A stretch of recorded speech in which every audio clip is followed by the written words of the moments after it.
Bueno, como os comentaba, pues tenemos 3 figuras, además de Domingo de ICA, del sector primario, por supuesto, pero muy diferentes. Óscar Rodríguez, de la denominación de origen Valle de Weimar. Esta denominación, como comentó Domingo antes, pues se creó en el 95, o sea que es una denominación decana, entre las que tenemos aquí.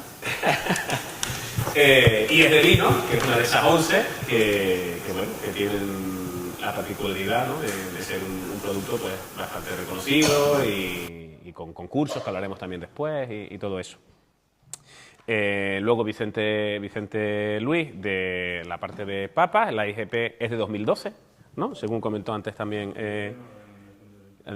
DOP, perdón, la DOP es del año 2012, como comentó antes Domingo, con lo cual, bueno, son 17 años entre Valle de Weimar y las papas antiguas de Canarias, y es otro tipo de producto. Y luego tenemos una IGP, ¿no?, el aguacate, el más reciente, con Francisco, de 2024. Ya hemos visto que vienen otras figuras por delante, que hay muchas cosas. Entonces, ¿por dónde empezamos esta mesa redonda? Vamos a vino. Yo, una de las cosas que me llamaba la atención es, tenemos vino y tenemos papa, ¿no? Son dos productos fetiche, ¿no?, de nuestra cultura. Uno del año 95 y, bueno, que ha ido creciendo en operadores, y papa, que como comentaban antes, pues a número de operadores más o menos son unos 5, comentaste. Entonces, a ver, son modelos que, aunque son dos productos muy, muy reconocidos, ¿no?, pues que no han llevado el mismo camino, ¿no?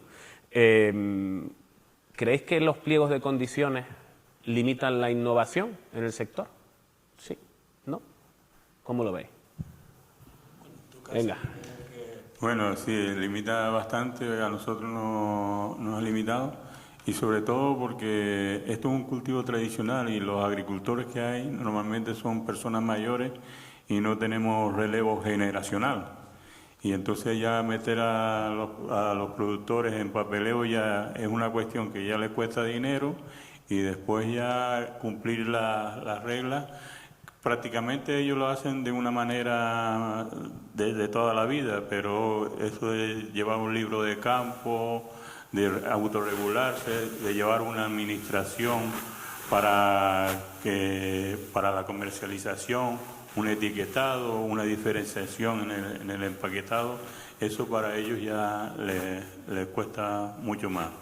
Entonces, lo interesante es que entre nueva gente en el campo, porque ya la gente nueva, ya con la administración, no tiene tantos problemas, pero nosotros sí, en ese sentido hemos tenido muchos problemas y ya lo hemos resuelto, porque tenemos el órgano de gestión que lo llevaba el UCA también ha desaparecido, y entonces nosotros prácticamente nos autorregulamos, que llevamos la trazabilidad, los libros de campo, todo lo que es la cuestión de incluso esos sanitarios, también tenemos controles, y después el órgano de control, que es el ICA, que tenemos inspecciones todos los años.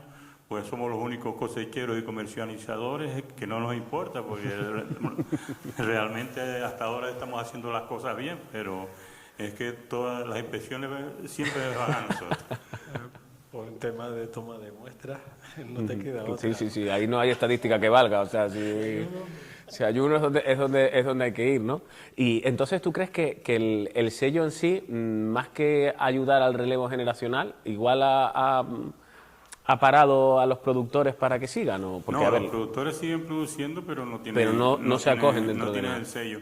Vale. Lo más que ha parado la producción ha sido la plaga esta que tenemos en la polilla guatemalteca, que a veces hemos botado hasta el 90% de la cosecha. De hecho, nosotros nos creamos debido a la polilla guatemalteca en el 2010 como asociación, y después nos vino de rebote lo de la denominación de origen y entramos en la denominación de origen. Pero lo más que nos está afectando, y ahora yo creo que este año también vamos a perder bastante cosecha porque ha llovido mucho, y entonces nos está afectando, porque esto es una papa que está 6 meses en la tierra y una papa más bien de verano, porque aunque te coge 3 estaciones, te coge invierno, primavera y parte del verano, él necesita muchas horas de luz. Algo. Yo en este caso lo que sí me llama la atención es que papas, sí, que papas antiguas están funcionando, para abajo, ¿no? Ahora, Sí, ahí está. que este tipo de papas se vende. Si uno va al mercado de la Laguna Claro. y ve un montón de, hasta 15, 20 variedades, y ahí lo que pasa es que no se usa por los motivos que sea, y habría que analizar, o a lo mejor es que no hace falta, el nombre de antigua. Si nadie le llama a papa antigua, dice, pongamos 1 kilo de papa antigua, ¿no? Papa bonita, o sea, que en aquel momento cuando se optó por esta denominación, pues no, luego esta denominación no la tira para adelante. Ahora podría ser, lo importante, tú puedes llamarle papa bonita, que es un tipo, o papa de color, o papa tal, pero no se usa, es decir, no se usa por los motivos que sea. Si a lo mejor es que no es necesario porque ya la gente las conoce, tampoco hasta el momento hay producciones de fuera que puedan competir, pero el día en que las haya, ahí es cuando a lo mejor, porque llegarán. Ya digo que Pero igual el sello no está lo suficientemente reconocido, ¿no? Y por eso no tiene ese valor añadido, porque la papa sí que se consume, sí que se paga, pero claro, no va con el sello. Yo creo que la línea va por ahí. Yo hablo desde la experiencia del vino, que es verdad que lleva pues 30 y pico años con esta figura de calidad. Yo, antes de todo, quería decir que, a diferencia de lo que puede ser con la papa, las denominaciones de origen vínicas que nacen hace 30 y pico años, el germen que empieza a moverse desde aquí en Tenerife, desde Tacoronte. Y era una lucha por el falso vino canario o falso vino de Tenerife. Es cierto de que había un volumen de negocios muy importante y una importación muy importante. Eso, por ejemplo, ustedes no lo tenían. Entonces había que luchar. Y el objetivo número uno, antes lo nombró también Domingo, ¿no?, es la rentabilidad del cosechero, del productor. En este caso, el valor añadido que le da una contraetiqueta en un vino es mucho más elevado que el que del vino que no está protegido. Cosa que estamos hablando antes de la papa, es verdad, te vas a los mercadillos, te vas al mercado de la Laguna y la compras a 12 euros, la papa. Sí, lo que pasa es que hay mucho Quizás engaño. a lo mejor no le hace falta tener una DOP para que se venda a ese precio. Es una reflexión. Claro, lo que pasa es que efectivamente al no tener el desde sello el punto de vista económico puede haber fraude también, ¿no? Es decir, Exacto. lo que pasa es que a lo mejor no lo estamos viendo, ¿no? Hay mucho fraude, porque a veces te están metiendo papas antiguas. Pues dentro de las papas antiguas, en el pliego hay 29 variedades. Hay algunas que incluso ya estamos intentando recuperarlas, ¿no? Y cada una tiene su nombre. Está la bonita, la negra, la azucena. De todas variedades hay, ¿no? Pero muchas veces te meten gato por liebre, muchas veces te están vendiendo la venezolana por azucena negra, una que la llaman la casino por bonitas o perdí, y entonces entonces lo interesante es tener la denominación de origen para saber tú lo que compras, porque al tener la denominación de origen y comprar una papa con denominación, tienes la trazabilidad y tienes un empaquetado y tienes una diferenciación. No, sin duda alguna es lo ideal. Es lo ideal y además, porque el consumidor no se siente engañado y para eso existe la DO. Pero trasladándolo al vino, imagínate en el sector, antes de empezar las denominaciones de origen, antes de entrar las figuras de calidad en Canarias, cuánto vino de fuera se vendía como vino canario. O sea, era un volumen de negocio brutal. Entonces ahí o aparecían las figuras de calidad en el vino o se acababa con todo el vino porque el fraude era excesivamente grande. O sea, aquí vivía mucha gente del vino que se trae de fuera. Todavía también. Todavía se hace, ¿no? Pero no dentro de las DO. Y el valor añadido que da la contraetiqueta. Yo cuando empecé en el Consejo Regulador del Valle de Weimar, lo primero que hice era más pibito y tenía más inquietudes.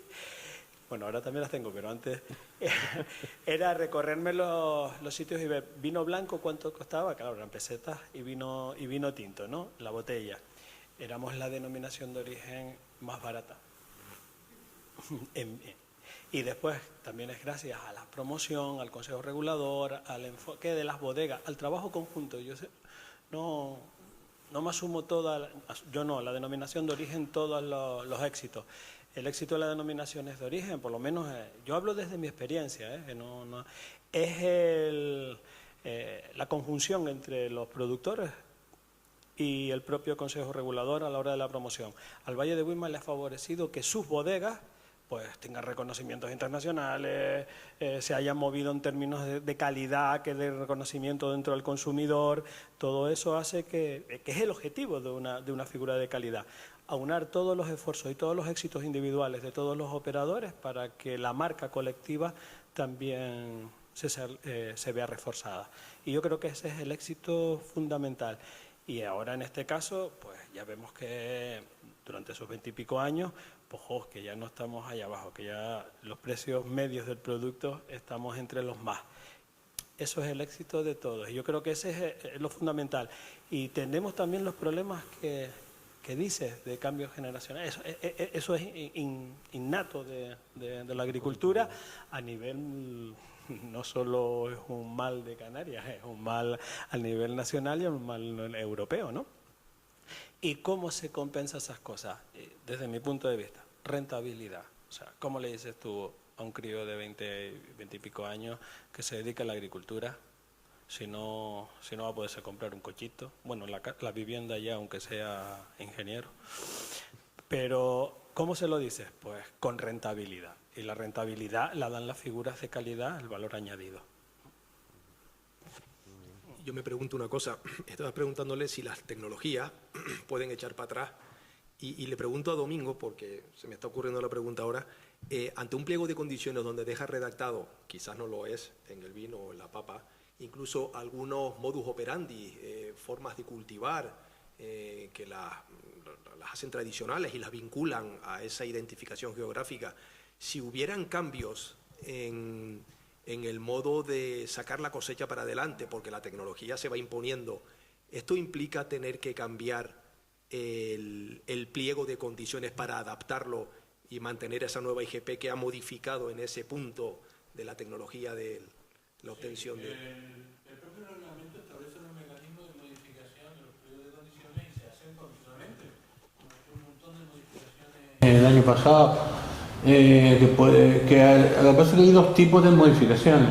Una modificación menor la resolvemos en casa, es decir, aquí nosotros la analizamos, si es correcta como autoridad competente, el jefe, el señor que está ahí firma una resolución y listo, y ya está hecha. Luego se envía el pliego de condiciones modificado y el documento único modificado a Europa para su publicación y pueden poner alguna pega, que generalmente no lo hacen. Estamos hablando, por ejemplo, técnicas de cultivo. En Gran Canaria se hizo una modificación para introducir el cultivo en parrado alto, porque había alguna explotación que tenía y no lo contemplaba el pliego de condiciones, o al revés, hay algunas que se están pensando en restringir el tipo de forma de cultivo para no dañar tanto el paisaje, ¿no? O sea, que cada uno puede tirar por un lado u otro, se pueden modificar. En los vinos se han hecho un montón de modificaciones en los diferentes pliegos de condiciones, pues desde yo qué sé, el tipo de envase, el margen de grado alcohólico que se puso en su día, a lo mejor estaba muy restringido, cosas de este tipo, ¿no? En los quesos, el tamaño, por ejemplo, somos tan brutos que decimos que el queso palmero como mínimo tiene que tener 5 kilos, no sé, una cosa no es. Entonces, claro, en la práctica eso no es comercial. Pues el de guía se puso 3 kilos cuando se estaban haciendo quesitos de 1 kilo. Eso estamos modificando para adaptarlo a la realidad, porque también ha cambiado el consumo. ¿no? Ahora hay otras que son más complicadas, que ya tienen el mismo mecanismo que una nueva IGP, oposición nacional y oposición. Por ejemplo, cambiar el nombre, es un ejemplo. Y ahora dijimos, vamos a vamos a poner orden en la papa, y ya no se va a llamar solo papa antigua canela, se va a llamar papa antigua barra papa de color, barra papa bonita, pues, protegerlas todas esas, eso sería una modificación mayor. En la papa quieren hacer una modificación porque en el pliego de condiciones se puso plantar a partir de 400 a 900 metros. Claro, y todas las papas esas de Vilaflor que están sobre 1000 metros se han quedado fuera de la denominación de origen. Y entonces están intentando modificarlo. De hecho, nosotros, el Valle de Weimar tiene, bueno, ahora tiene el ICA sobre la mesa, iniciado una modificación de varios aspectos, creo que son unos 8 o 9 puntos, porque además todo va cambiando la reglamentación y es verdad que hay algunas cosas que en su momento fuimos muy restrictivos o muy abiertos y ahora queremos pues modificarlas, pero también hay otras cosas. El mundo avanza a nivel de Europa, también te pide que cada vez le pongas menos restricciones comerciales a los productos y entonces hay algunas de esas cosas que en su momento cuando las haces porque como estás en una DO el orgullo de tu producto, ¿no? Y cuando estás redactando, pues mi producto es así, tú dices, espérate porque le estoy poniendo demasiadas trabas comerciales, ¿no? Y eso también, pues, algunas de esas modificaciones. O criterios de sostenibilidad en los sistemas de cultivo, que es una de las cosas que el 1143 también recoge y que también apoya. No las exige en el pliego de condiciones, pero criterios de sostenibilidad en los cultivos también es algo que Europa lo mira con bueno. Hay que introducir un apartado de sostenibilidad de lo que se está proponiendo, la sostenibilidad económica y medioambiental del producto que se quiere proteger, y además hay que hacer un informe de sostenibilidad anual que enviará a la Comisión Europea y que se va a colgar en la web de Ambrosía, que es la web europea de denominaciones de origen. Sí, eso está claro. En el caso de lo que comentaba, que restringe el mercado, es una modificación mayor y bastante mal visto por la Unión Europea. Si tú ahora dices, no, aquí el cultivo de la viña lo vamos a tener que hacer en trenza, y que no esté en trenza en todo Tenerife, y dicen, no, pues hay gente que ya está haciendo de otra manera, está restringiendo el acceso, está perjudicando a gente que ya tiene unos derechos adquiridos hasta la deuda. Todo lo que restrinja siempre es más mal visto, porque por temas de competitividad. Pero se puede intentar, ¿no? Sí, bueno, yo de lo que hablaba era de otra cosa, hablaba de aquellas medidas que te cierran los mercados, y es lo que hablabas antes, de un tipo de envase. Sí, unas restricciones más internas a lo mejor de tu propio producto, ¿no? Claro, eso sí. Y lo de la papa se puede modificar en el menor, porque no altera la filosofía, es decir, más alto, ¿no? Estará más bueno todavía. El margen puede ser más baja. Yo habría que mirarlo, porque la justificación se justificó como que eran papas de altura y tal, no va a poner la costa. Esa tiene de todo. Y un poco por el criterio de la sostenibilidad que estabais comentando antes, entiendo entonces que las figuras de calidad, además de tener un mayor valor añadido, van a tener cada vez más importancia de que son más sostenibles que las que no tengan figura, ¿no? Porque si se está buscando que dentro del, aunque no sea dentro del pliego formalmente, pero que de alguna manera haya un sello que lo diferencie, hará que sea más sostenible comprarlo con DO o con IGP que sin ello. La ambiental, social y económica son tres aspectos que tiene que demostrar que argumentar algunos criterios de sostenibilidad.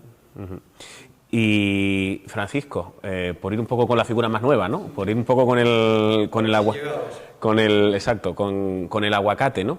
¿Qué aporta la IGP al aguacate en este caso? Es decir, a un producto que es recién llegado a esta figura.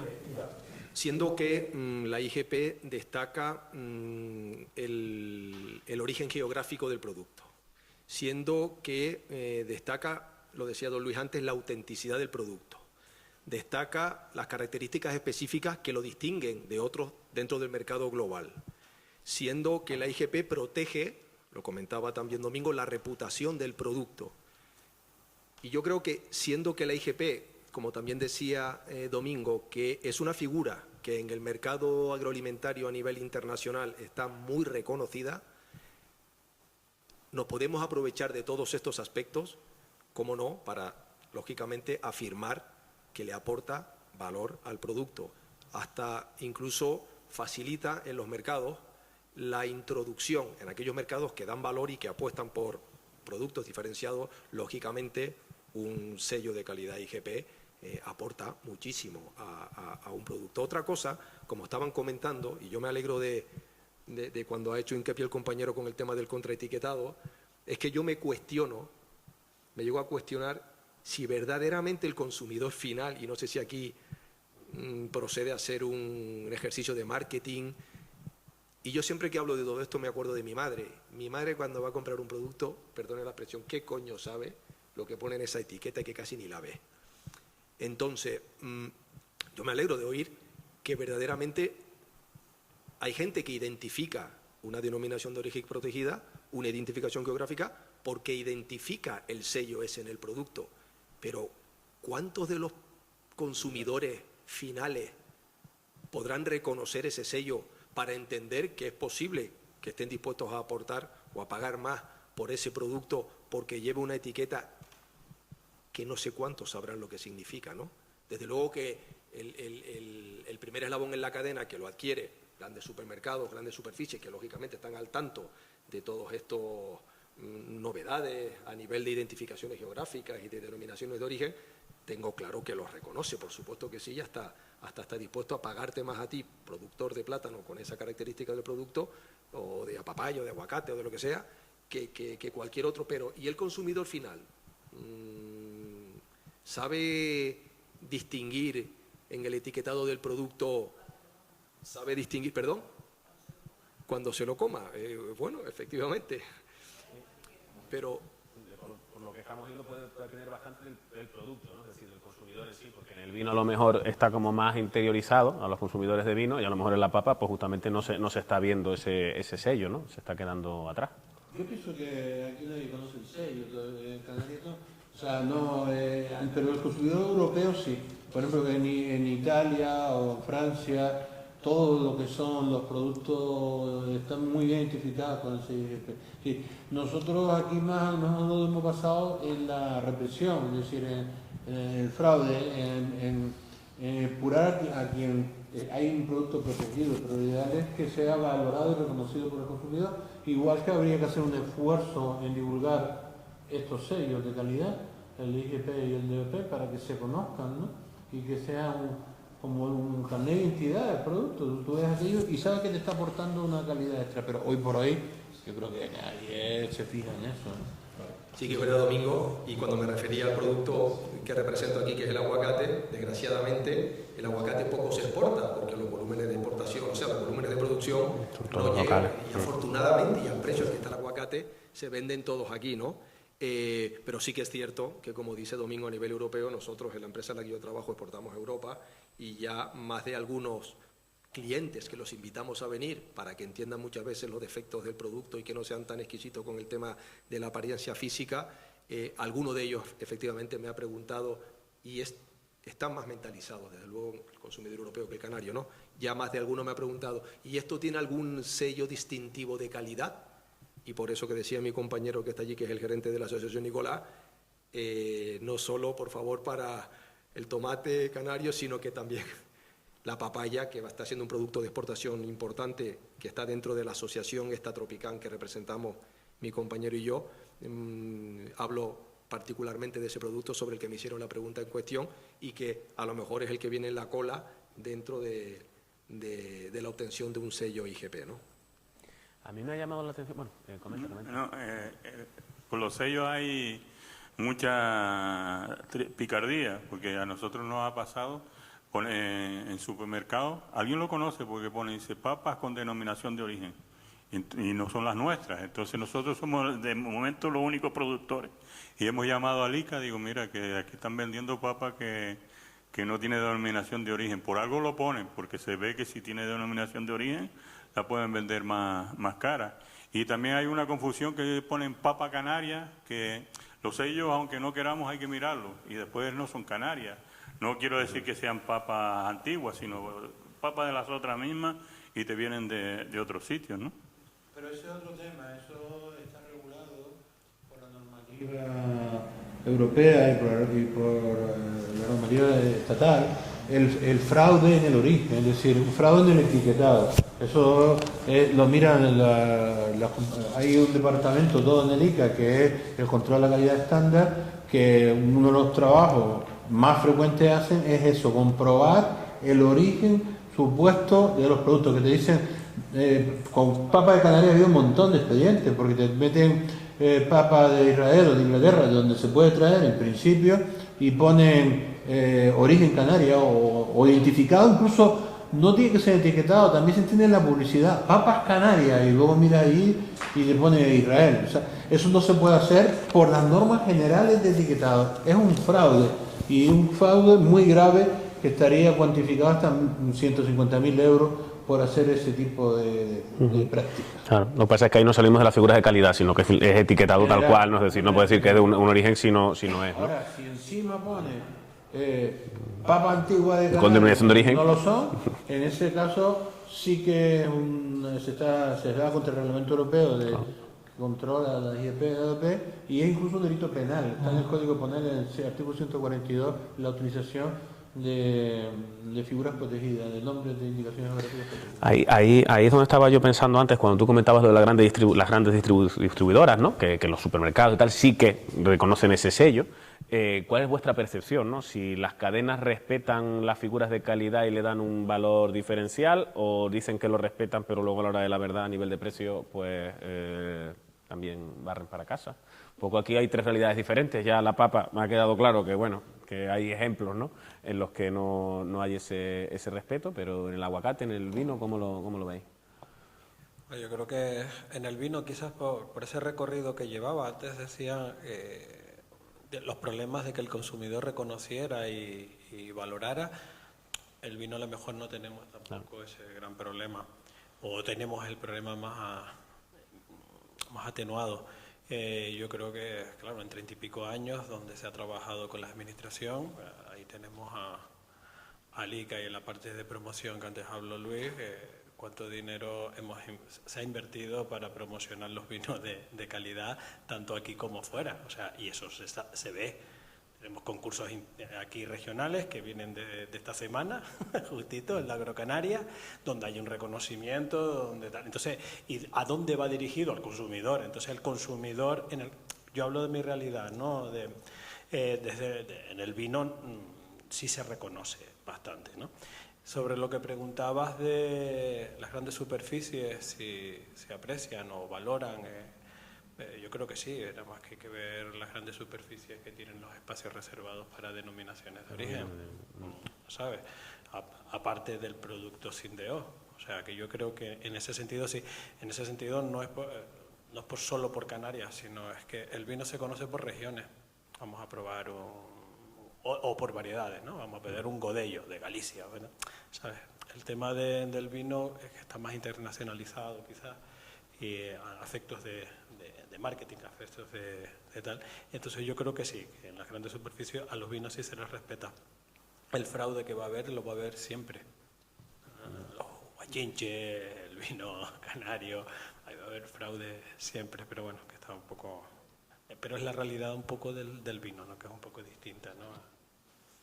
Para mí la realidad que, bueno, como decía también Domingo, es, por ejemplo, comparándolo con el caso del plátano, siendo que el 100% de los productores plataneros canarios tienen sello IGP, están vinculados a una ayuda, si no lo tendrían, yo me atrevo a decir que ese salto, ese esfuerzo para obtener el sello IGP, en este caso, soy platanero también, no se ve reconocido a efectos de precio, porque la oferta y la demanda es la que claramente marca ahí, y quizás porque no tenemos otro plátano que no sea IGP para poder comparar si están dispuestos más a adquirir o a pagar más por uno que por otro. Es verdad que en el desarrollo, a punto de poner en marcha ya la IGP del aguacate de Canarias, donde hay cadenas de supermercados que están exigiendo ya, por favor, a lo que me vendas a mí, que sea IGP ya. Veamos, primero si son capaces de distinguir, esperemos que sí, en un lineal, cuando consigan, porque a lo mejor hay productores que no están todavía en condiciones de llevar a cabo el reglamento de aguacate IGP, y veamos si en una cadena de supermercados convivan dos productos, un IGP y un IGP, y claramente ahí se podrá ver si el supermercado paga más y el consumidor final también por un sello identificado que identifica la calidad, ¿no? Yo creo que en este caso el órgano de gestión, que son ustedes, los productores, es la que tienen que hacer una repensada.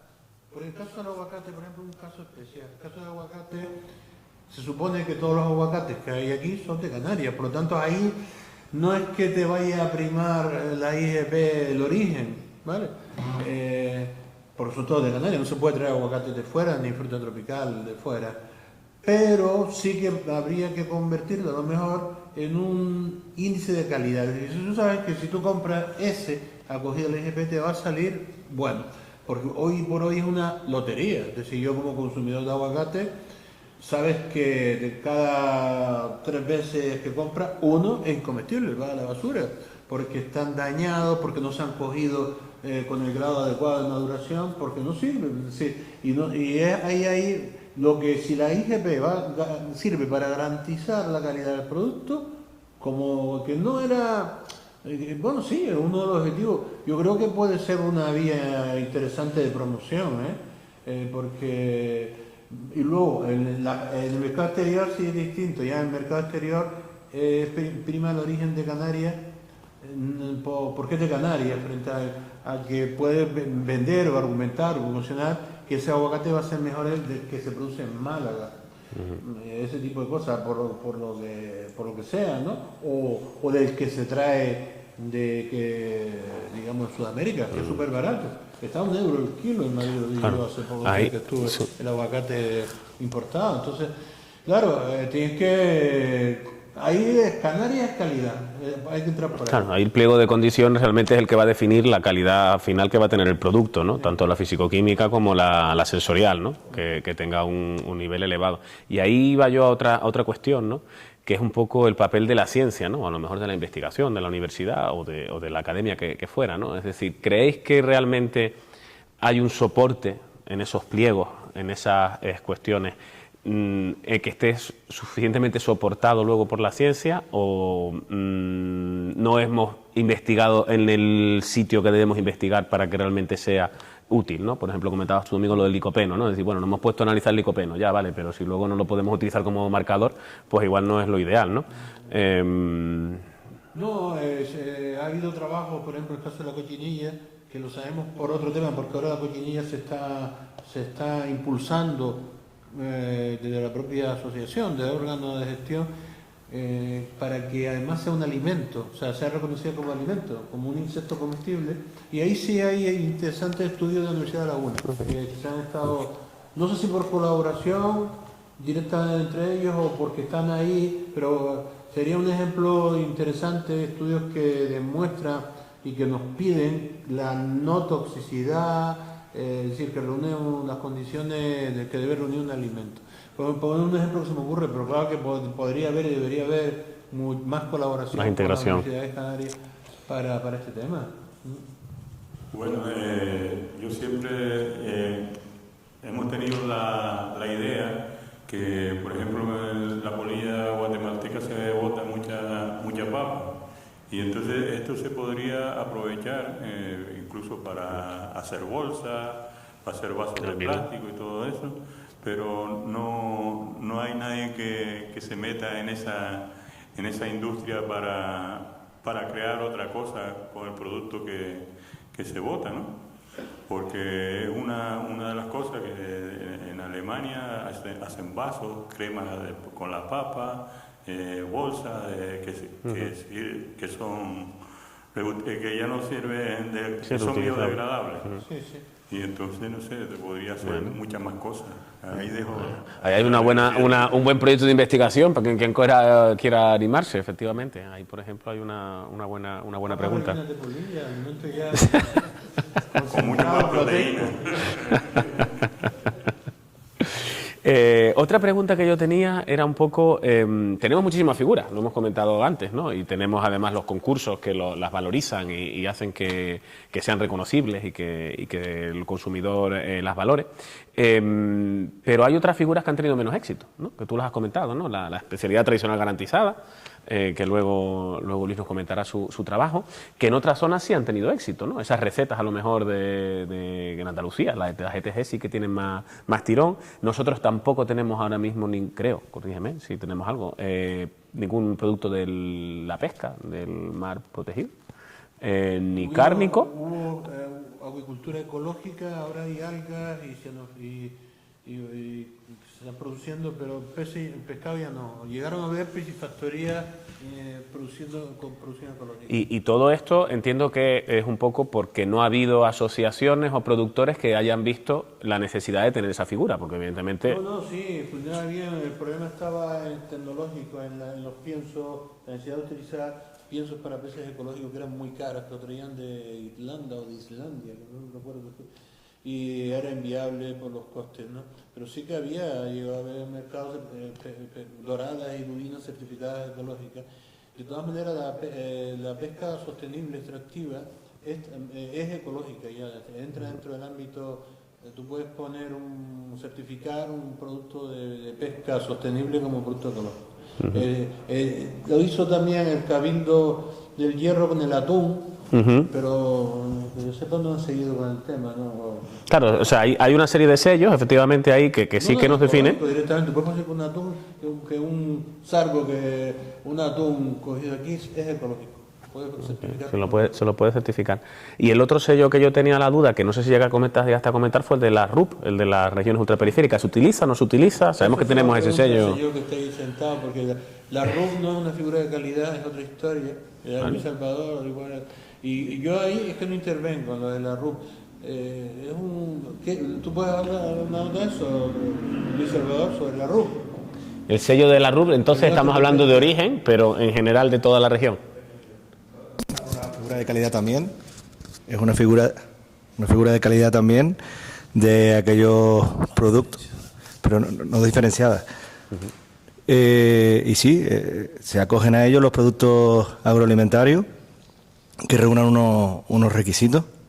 Está el atún, están los productos lácteos, por ejemplo los quesos majoreros de Majorata. Pues tú le ves el sello de la DOP, que es obligatorio en los quesos, no así en los vinos. Y tiene también el de la RUP, y pueden tener varios tipos de marcas de calidad. Que les da un plus. Un plus, sello sí, está porque aportando a ellos, porque es una elección voluntaria de tener ese sello de región ultraperiférica. Exactamente. En este caso, en el sector vitivinícola sí que es verdad que no ha tenido el sello RUP no ha tenido tanta acogida. Tanta anima. Tampoco es tan complicado como la denominación de origen, es decir, solicitar la obtención de sello, porque está diciendo que es un sello de Canarias o de otra región ultraperiférica. Un poco para que sepa, que lo vea fuera de EP35 más, o algo así,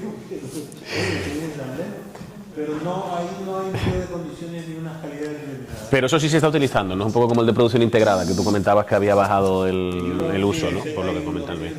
Ese sí está...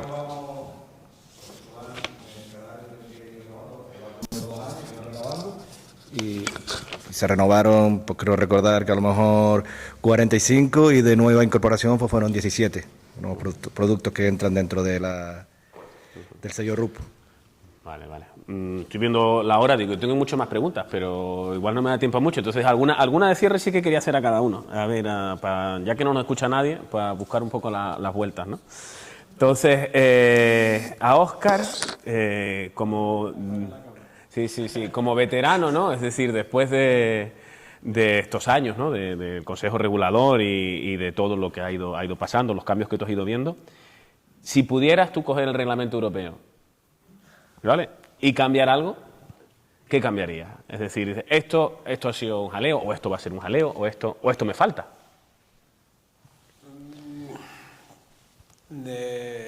Sobre el pliego, entiendo sobre el pliego del producto nuestro, ¿no? ¿Qué es lo que haría? O el propio reglamento, ¿eh? Si tú dices el reglamento aquí, habría que cambiarlo. Es decir, nos están faltando cosas o nos sobran. ¿El reglamento europeo? Sí, incluso, sí. Algunas cosas, a veces preguntan cuando en la fase en que están modificando un reglamento, A través del Ministerio de Agricultura no se pregunta qué opinan, pero los sistemas de reglamento europeos son complicados, porque eso es la prueba de la Comisión Europea con el visto bueno del Parlamento Europeo. No es tan sencillo. Pues la cosa es que a veces van a Europa también te las miran desde una óptica, no conocen tu realidad, ni tienen por qué claro. conocerla. Son muchas. Entonces te lo miran. Y entonces, ¿qué cambiaría? Pues no sé, algunas de las medidas. Bueno, en este caso, es que no me quiero meter. En el caso del vino está en discusión lo de... La idea la tiene, pero no la quiere decir, ¿eh? Sí, bueno, la parte de desalcoholización. Por ejemplo, ahí. Que abre tanto debate. Los vinos Desalcoholizados. desalcoholizados. ¿Qué crees ahí? Que... Sí, hombre, yo como bebedor de vino. No, yo no. Esa parte del reglamento Sí, te lo sí, hubieras sí. obviado. Sí, Vale. Hombre, también es verdad que nuestra particularidad por nuestras figuras de calidad y nuestra producción, a lo mejor ese tipo de producto ahora mismo no lo También tenemos en mente, estamos ¿no? en una zona donde también los vinos nuestros son más cálidos, Sí. son más alcohólicos que muchas otras zonas. También es verdad que hay una tendencia de mercado, lo que estábamos hablando antes, ¿no? Las tendencias de los consejos reguladores y todas las denominaciones de origen, que hablaba antes, compañeros, también de las modificaciones, que las modificaciones deben existir, porque también van cambiando un poco los modelos de consumo. Y hay que adaptar también. Las denominaciones de origen no pueden quedarse en aquel pliego estanco de hace 20 años, porque al final lo que marca todo esto, o sea, tenemos que elaborar productos que se vendan bien, pero que se vendan. Entonces no podemos estar ajenos a las tendencias de los mercados, y los mercados también varían. En este caso que estábamos hablando vinos desalcoholizados, vale, pero los vinos de graduaciones un poco más bajos es una tendencia, porque ha habido en los últimos años una tendencia al auge de los vinos blancos en comparación con los tintos. Porque los vinos que se elaboraban tintos en todas las regiones antiguamente, hace años, eran vinos también de corte alcohólico mayor, son vinos más complejos, y el consumidor que va falleciendo, que el consume, y va metiéndose en el mercado gente joven que va buscando otras cosas, ¿no? Vinos quizás a veces incluso hasta, voy a ponerlo entre comillas, sencillos, ¿no? Entonces, las denominaciones de origen se tienen que adaptar muchas veces a esos mercados porque, como dije antes, sí está muy bien proteger, pero no nos olvidemos que aquí tiene que haber un negocio. Y es que si no lo hay, tampoco se van a incorporar, lo que hablaba antes el compañero, gente joven a la labor, al tajo, ¿no? Entonces, quizás sea eso. Vale, gracias. Y Vicente, tú desde tu perspectiva, viendo cómo está la denominación de origen de papas antiguas, ¿qué necesitas para que el sistema funcione mejor? No, Es decir, ¿qué es lo que Ali, pedirías a Alica ahora que hay por aquí algunas personas dedicadas? Hombre, a Alica le pediría más promoción, porque la verdad que nos han tenido bastante tiempo abandonados, ¿eh? Pero bueno, vinos han dicho que promocionaban bien, ¿eh? Y aligerar la administración por el mismo hecho que comenté anteriormente, ¿no? Que las personas que ahora mismo están dedicándose a la denominación, a la agricultura son personas mayores, no tenemos... Quizás la figura de un consejo regulador es lo que haría falta, o la figura de que la asociación cogiera ese... no sé, pues a la gente le tiene miedo al papeleo, no sé por qué, porque bueno, porque también estás en tu trabajo y no te puedes dedicar la mitad de tu tiempo que puedes dedicar al campo al papeleo, ¿no? Porque es mucho papeleo para la producción que tenemos. Si fuéramos una empresa mucho mayor, se podría contratar un gestor, se podría contratar una persona para que hiciera todo eso, pero eso lo tenemos que hacer entre todos, pues si no... Y gracias a Judy que se entera, pues si no lo teníamos más crudo todavía. Ahí yo lo que diría, y me estaría no sé, que no lo diga, pero yo creo que lo que hace falta es más apoyo desde la administración y desde la administración local. Es decir, tiene que ser el Cabildo de Tenerife y los ayuntamientos implicados, las mancomunidades, las que apoyen el tema, porque nosotros tampoco podemos estar en todas partes. Hay un ejemplo, por ejemplo, en Gran Canaria, el Cabildo de Gran Canaria, con el apoyo de ICA, nosotros apoyamos, pero tiene que haber montó la Casa del Queso, que está súper bien, en Montaña Alta, donde hacen visitas todos los días escolares y turistas, y se venden los quesos, algo así. O sea, puede ser importante el apoyo local para que ustedes tengan unas ayudas adecuadas, un apoyo técnico, no sé, porque nosotros del ICA realmente tampoco podemos estar en todas partes, ¿sabes? Ni llegamos a este nivel de posibilidades de apoyar. Yo creo que habría que el sector, no solo tú, que eres el único que está ahora en el sector, pues decimos, compre las papas a Vicente en vez de comprar las No, nosotros hacemos eso. si los que potencialmente se subirían al carro deben de ser al carro. Mira, queremos poner en marcha esta denominación, Papa Antigua de Canarias, y que con la mención bonita o lo que sea, pero con certificación de papas antiguas. Y pedimos apoyo, ¿sabes? Yo creo que es un tema Nosotros a nivel individual lo hacemos promociones con escolares, con turistas que van a nuestro local, le damos a probar las papas, le damos una charla y le hablamos la diferenciación del tipo de papas. Y eso lo hacemos pero a nivel individual, incluso a nivel cultural también tenemos una obra de teatro que habla sobre la DOP y sobre la denominación de origen que termina con una cata. Entonces, esto nosotros lo tenemos no solo como un patrimonio tradicional, sino también como un patrimonio cultural y es algo que lo llevas dentro, porque si no, no lo harías. Porque para los beneficios que nos está dando, y sobre todo el año pasado y que la asociación la creamos a raíz de que teníamos una plaga de polilla, que esa es otra que siempre nos dicen, no, ya se está haciendo. Nosotros hemos dado propuestas para la polilla y primero empezaron con el CO2 que podían acabar, pero hicieron las cámaras, eso no se ha visto más. Son cosas que se dicen, pero no. Si ya la tenemos en el 99%, que si la tenemos en el 98%, que si ya está aprobado, no vemos resultados. Sí. ¿No? Hace falta apoyo, ¿no? Hace bastante apoyo.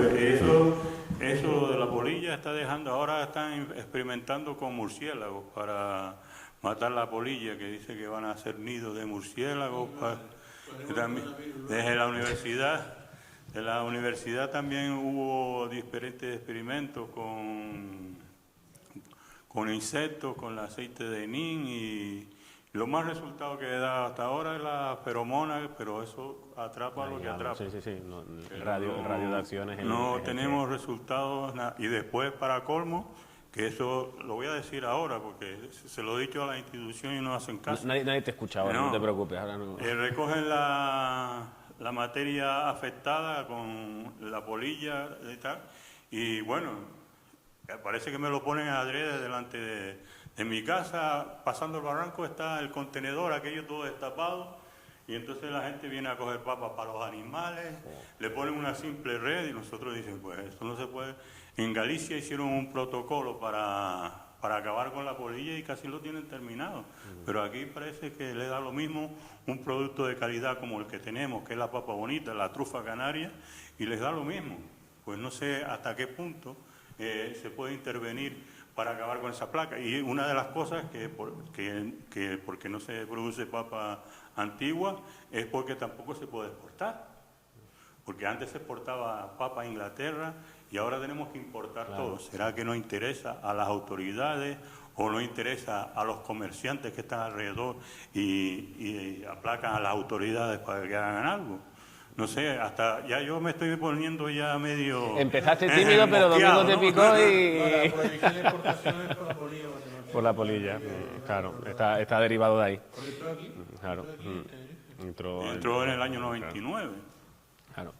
Y Francisco, por acabar contigo con el aguacate, ¿cuál es el principal riesgo que tú le ves al sector ahora que has escuchado todo esto y que eres el nuevo que iba ahí empujando el sector de las figuras de calidad?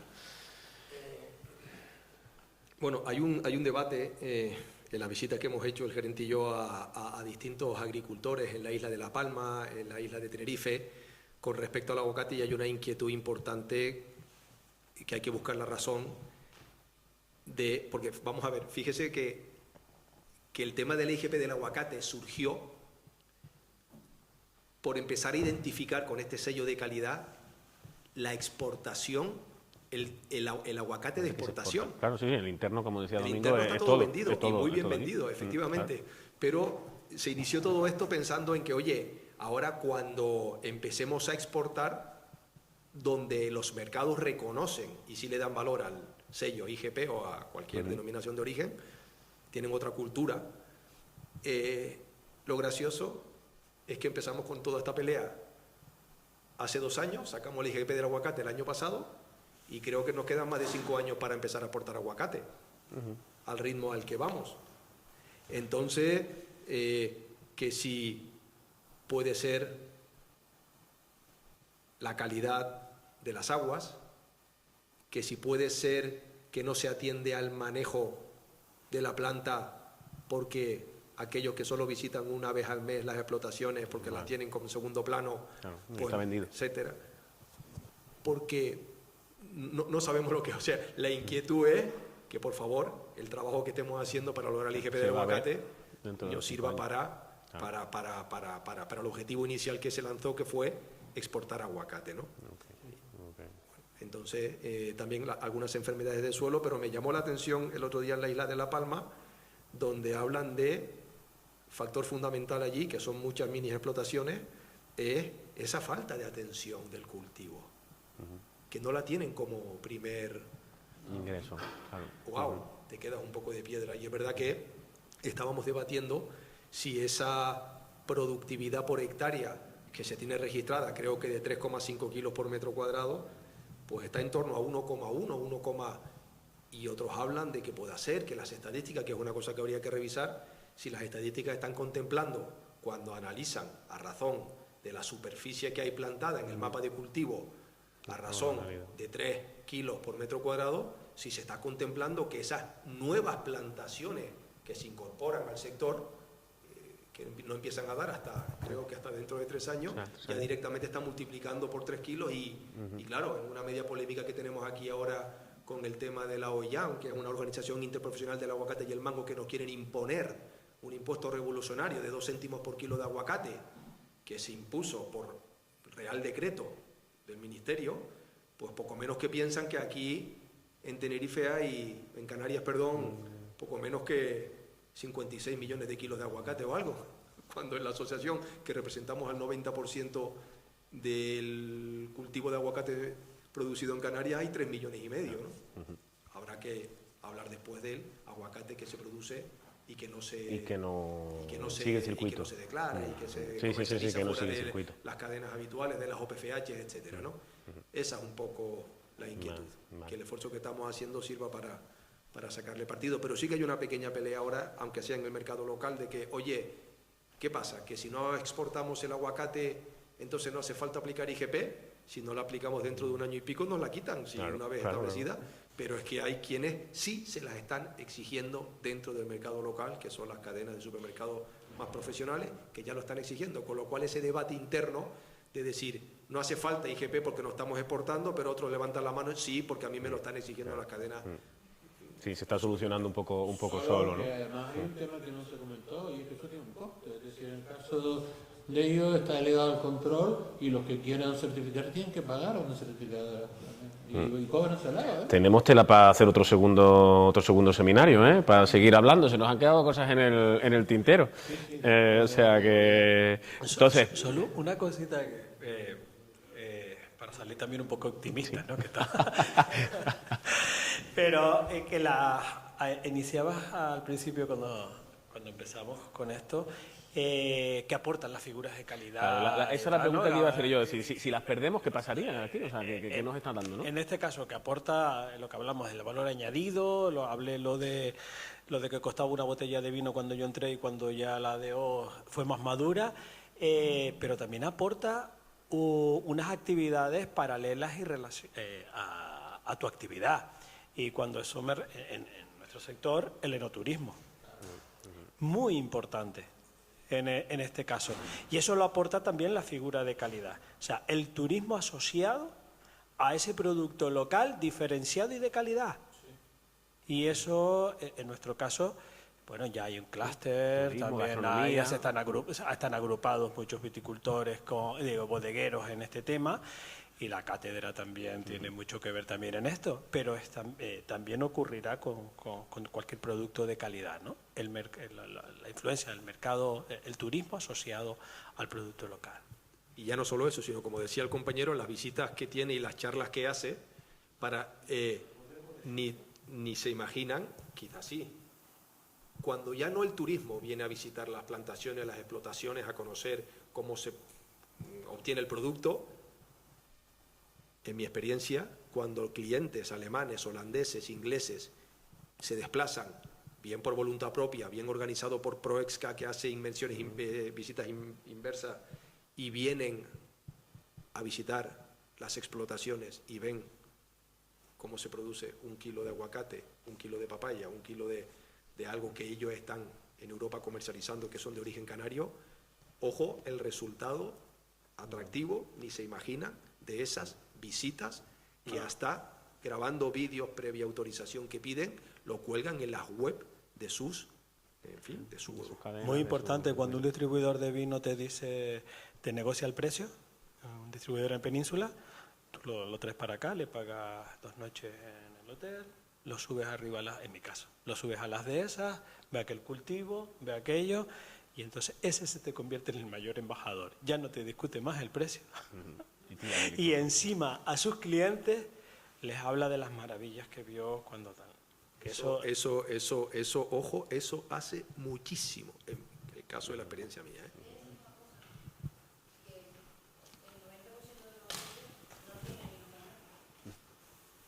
Bueno, ese es otro debate que podemos abrir ahí para el siguiente seminario. Bueno, sí, pues... y yo decía, la papa antigua da dinero. Tenemos 12 millones de turistas. Que cada uno se coma medio kilito de papa, echen cuenta que se daría bastante.